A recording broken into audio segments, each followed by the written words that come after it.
नमस्कार। ये आकाशवाणी पटना है। अब आप अभिषेक दास से प्रादेशिक समाचार सुनिए। पहले मुख्य समाचार। निर्वाचन आयोग ने बिहार में चल रहे विशेष गहन मतदाता पुनरीक्षण अभियान में पारदर्शिता के लिए राजनीतिक दलों से और अधिक बूथ लेवल एजेंट नियुक्त करने का आह्वान किया। राज्य सरकार ने मतदाता सूची पुनरीक्षण से जुड़े अधिकारियों और कर्मियों के तबादले पर रोक लगाई। सहकारिता मंत्री प्रेम कुमार ने कहा, प्रदेश में मखाना उत्पादक किसानों के हितों की रक्षा के लिए मखाना सहकारिता फेडरेशन का किया जाएगा गठन। और बीएसएफ में तैनात भोजपुर जिले की सपना कुमारी ने अमेरिका के अल्बामा में आयोजित विश्व पुलिस गेम्स के तीरंदाजी प्रतियोगिता में 2 स्वर्ण और 1 रजत पदक जीता। अब समाचार विस्तार से। निर्वाचन आयोग ने बिहार में चल रहे विशेष गहन मतदाता पुनरीक्षण अभियान को लेकर राजनीतिक दलों से और अधिक बूथ लेवल एजेंट नियुक्त करने का आह्वान किया है। मुख्य निर्वाचन आयुक्त ज्ञानेश कुमार ने कहा कि पुनरीक्षण अभियान में पारदर्शिता बनाए रखने और मतदाताओं की सुविधा के लिए दलों को अधिक से अधिक पीएलए नियुक्त करना चाहिए। श्री कुमार ने नई दिल्ली में विभिन्न राजनीतिक दलों के प्रतिनिधियों के साथ बैठक में राज्य में चल रहे मतदाता पुनरीक्षण अभियान के विभिन्न पहलुओं पर गहन विचार विमर्श किया। उन्होंने बताया कि वर्तमान में विभिन्न राजनीतिक दलों ने 1,54,977 बूथ लेवल एजेंट नियुक्त किए हैं। मुख्य चुनाव आयुक्त ने कहा कि अभियान का उद्देश्य सभी पात्र मतदाताओं के नाम मतदाता सूची में शामिल करना है। 24 जून 2025 को प्रकाशित मतदाता सूची के अनुसार राज्य में 7 करोड़ 90 लाख मतदाता हैं। अभी 77,895 बीएलओ घर घर जाकर मतदाताओं को गणना प्रपत्र उपलब्ध करा रहे हैं। 20,603 और बीएलओ को इस काम में लगाया जाएगा। 1 जनवरी 2003 को प्रकाशित मतदाता सूची में शामिल किसी भी मतदाता को गणना प्रपत्र के अलावा किसी अन्य प्रकार के दस्तावेज जमा करने की आवश्यकता नहीं होगी। निर्वाचन आयोग ने स्पष्ट किया है कि बिहार में चल रहे विशेष गहन मतदाता पुनरीक्षण अभियान को लेकर केवल राजनीतिक दलों के प्रमुखों के अनुरोध का ही संज्ञान लिया जाएगा। आयोग ने कहा है कि इस प्रक्रिया को लेकर राजनीतिक दलों का प्रतिनिधित्व का दावा करने वाले कई लोगों ने चर्चा के लिए आयोग से समय की मांग की है। आयोग ऐसे सभी लोगों का संज्ञान नहीं लेगा और अनधिकृत व्यक्तियों के ऐसे अनुरोधों को खारिज कर देगा। राज्य सरकार ने मतदाता सूची पुनरीक्षण से जुड़े अधिकारियों और कर्मियों के तबादले पर रोक लगा दी है।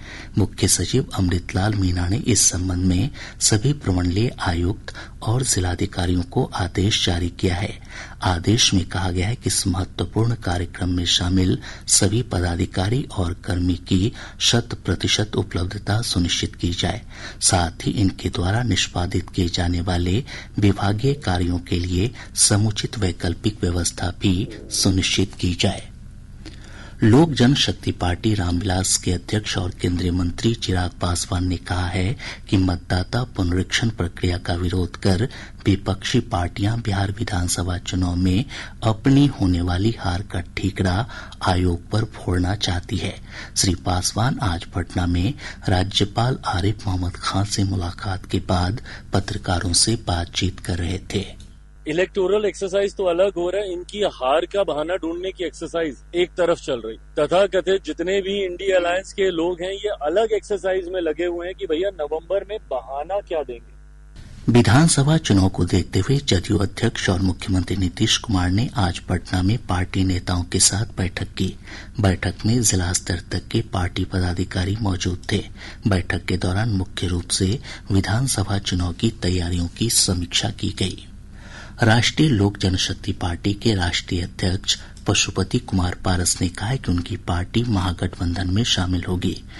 पटना में संवाददाताओं से बातचीत में उन्होंने कहा कि वे बिहार विधानसभा चुनाव महागठबंधन के बैनर तले लड़ेंगे। आम आदमी पार्टी बिहार विधानसभा चुनाव अकेले लड़ेगी। पार्टी के संयोजक और दिल्ली के पूर्व मुख्यमंत्री अरविंद केजरीवाल ने गुजरात के अहमदाबाद में पत्रकारों से बातचीत में ये जानकारी दी। उन्होंने कहा कि पार्टी ने पंजाब में अकेले चुनाव लड़ा और उनकी सरकार बनी।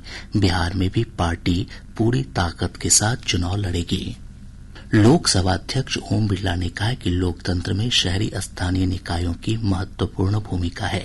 श्री बिरला आज हरियाणा के मानेसर में राज्यों और केंद्र शासित प्रदेशों के शहरी स्थानीय निकायों के अध्यक्षों के पहले राष्ट्रीय सम्मेलन के उद्घाटन समारोह को संबोधित कर रहे थे। नगरीय सरकार लोकतंत्र का सबसे मजबूत स्तंभ है। आम जनता से अगर सीधा संवाद है तो नगरीय सरकार के प्रतिनिधियों से है। हमारी नगरीय सरकार में जितना लोकतंत्र सशक्त होगा उतने ही हम लोकतंत्र के माध्यम से अपने अपने क्षेत्र की जनता की अपेक्षाएं आकांक्षाओं को पूरा कर पाएंगे। 2 दिन के इस सम्मेलन का विषय है संवैधानिक लोकतंत्र और राष्ट्र निर्माण को मजबूत करने में शहरी स्थानीय निकायों की भूमिका। प्रदेश में मखाना उत्पादक किसानों के हितों की रक्षा के लिए मखाना सहकारिता फेडरेशन का गठन किया जाएगा। सहकारिता मंत्री प्रेम कुमार ने आज ये जानकारी दी। उन्होंने कहा कि दरभंगा, मधुबनी, सहरसा, सुपौल, कटिहार और पूर्णिया जिले में इसके गठन की प्रक्रिया शुरू कर दी गई है। बिहार में लंबे समय से मखाना खेती हो रही है और बड़ी संख्या में किसान निर्भर इसमें। उत्तर बिहार के दरभंगा, मधुबनी, सहरसा, सुपौल, कटिहार, पूर्णिया सहित अन्य जिलों में देश का 95% मखाना बिहार में उत्पादन होता है और बिहार का मखाना दुनिया के कोने कोने में जा रहा है। काफी डिमांड जा करके है, लोग पसंद कर रहे हैं करके है। प्रादेशिक समाचार आप आकाशवाणी पटना से सुन रहे हैं। ताज़ा समाचारों के लिए आप हमारे x handle AIR News _ Patna पर जा सकते हैं। प्रदेश में मानसून के प्रभाव से बारिश का सिलसिला जारी है। कैमूर, रोहतास, जमुई और बांका जिले में कुछ स्थानों पर मूसलाधार बारिश हुई है। बांका जिले के कटोरिया में सबसे अधिक 41.2 मिलीमीटर बारिश रिकॉर्ड की गई। मौसम विभाग ने कल कैमूर, रोहतास और औरंगाबाद जिले में कुछ स्थानों पर भारी बारिश की चेतावनी जारी की है। वहीं राज्य के अन्य हिस्सों में भी तेज हवा के साथ हल्की से मध्यम बारिश हो सकती है। दिनांक 4 जुलाई 2025 राज्य के अधिकांश जिलों के 1 या 2 स्थानों पर मेघ गर्जन, वज्रपात और तेज हवा 30 से 40 किलोमीटर प्रति घंटा चलने की संभावना है। राज्य के कैमूर, रोहतास और औरंगाबाद जिलों में 1 या 2 स्थानों पर भारी वर्षा होने की संभावना है। इधर मौसम विभाग से प्राप्त जानकारी के अनुसार बिहार में जून महीने में सामान्य से 37% कम बारिश हुई है। इस अवधि में 186 मिलीमीटर बारिश होनी चाहिए थी, लेकिन 118 मिलीमीटर ही बारिश हुई। वहीं पटना में सामान्य से 33% कम बारिश रिकॉर्ड की गई। केंद्रीय जल शक्ति मंत्रालय ने बाढ़ की चेतावनी जारी करने के लिए यूनिफाइड फ्लड फॉरकास्टिंग सिस्टम की शुरुआत की है। यह प्रणाली वास्तविक समय में बाढ़ मानचित्र और जल स्तर का पूर्वानुमान देने में सक्षम है। इससे 2 दिन पहले ही बाढ़ की चेतावनी दी जा सकेगी। श्री अमरनाथ जी की वार्षिक यात्रा सुचारू रूप से चल रही है। 38 दिन तक चलने वाली यात्रा दोनों मार्गों दक्षिण कश्मीर के अनंतनाग जिले के पहलगाम और मध्य कश्मीर के गांदरबल जिले के बालतल से आज शुरू हुई। हमारे संवाददाता ने बताया कि दोनों मार्गों से कड़ी सुरक्षा व्यवस्था के बीच आज सुबह श्रद्धालुओं ने यात्रा शुरू की। एक रिपोर्ट। आज सुबह पहलगाम मार्ग पर 3000 से अधिक श्रद्धालुओं को चंदनवारी की ओर जाने की अनुमति दी गई, जबकि 9000 से अधिक तीर्थयात्रियों को बालतल गांदरबल बेस कैंप से पवित्र गुफा की ओर जाने की अनुमति दी गई। दोनों मार्गों पर सभी प्रकार की व्यवस्थाओं, सुविधाओं और सुरक्षित वातावरण से यात्री बहुत प्रसन्न और संतुष्ट नजर आ रहे हैं। सुरक्षित, निर्बाध और संरक्षित तीर्थ यात्रा के लिए विस्तृत अचूक सुरक्षा व्यवस्था की गई है। 5000 से अधिक तीर्थ यात्रियों के एक नए जत्थे को आज सुबह जम्मू के भगवती नगर बेस कैंप से रवाना किया गया। तारिक रातर, आकाशवाणी समाचार, श्रीनगर। मुख्यमंत्री नीतीश कुमार ने आज राजभवन में राज्यपाल आरिफ मोहम्मद खान से मुलाकात की। लगभग 30 मिनट तक चली इस मुलाकात के दौरान वर्तमान राजनीतिक परिस्थितियों के साथ साथ विश्वविद्यालयों में कुलपतियों की नियुक्ति पर विचार विमर्श किया गया। प्रोफेसर उपेंद्र प्रसाद सिंह को पाटलिपुत्र विश्वविद्यालय का कुलपति नियुक्त किया गया है। इस संबंध में राजभवन ने अधिसूचना जारी कर दी है।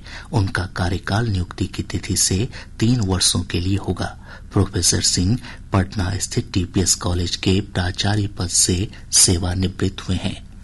राज्यपाल सह कुलाधिपति आरिफ मोहम्मद खान के निर्देश पर राज्य के पारंपरिक विश्वविद्यालयों की समस्याओं के समाधान के लिए 3 सदस्यीय कमेटी का गठन किया गया है।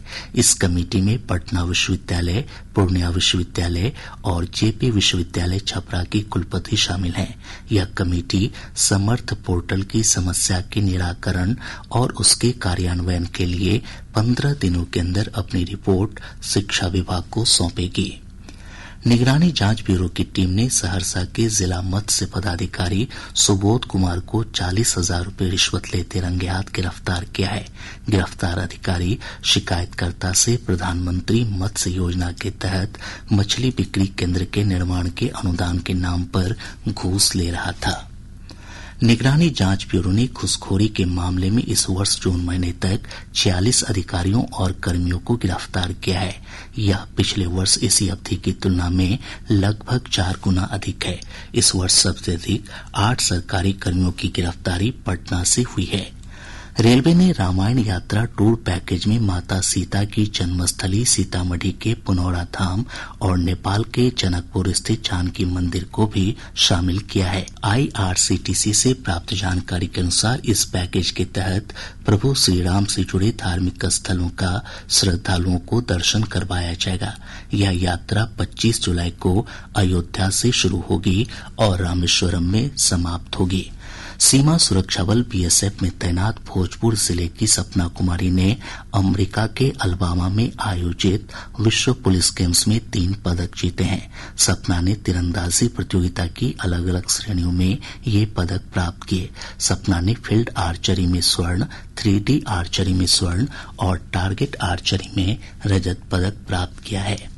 अररिया नगर थाना क्षेत्र के कोचगामा नहर के पास पिछले दिनों हुई लूट के मामले में पुलिस ने 6 अपराधियों को गिरफ्तार किया है। और अब अंत में मुख्य समाचार एक बार फिर। निर्वाचन आयोग ने बिहार में चल रहे विशेष गहन मतदाता पुनरीक्षण अभियान में पारदर्शिता के लिए राजनीतिक दलों से और अधिक बूथ लेवल एजेंट नियुक्त करने का आह्वान किया। राज्य सरकार ने मतदाता सूची पुनरीक्षण से जुड़े अधिकारियों और कर्मियों के तबादले पर रोक लगाई। सहकारिता मंत्री प्रेम कुमार ने कहा, प्रदेश में मखाना उत्पादक किसानों के हितों की रक्षा के लिए मखाना सहकारिता फेडरेशन का किया जाएगा गठन। और BSF में तैनात भोजपुर जिले की सपना कुमारी ने अमेरिका के अलबामा में आयोजित विश्व पुलिस गेम्स के तीरंदाजी प्रतियोगिता में 2 स्वर्ण और 1 रजत पदक जीता। इसके साथ ही आकाशवाणी पटना से प्रसारित प्रादेशिक समाचार का ये अंक समाप्त हुआ। आकाशवाणी पटना से अगला समाचार बुलेटिन प्रातः 8:48 से प्रसारित किया जाएगा।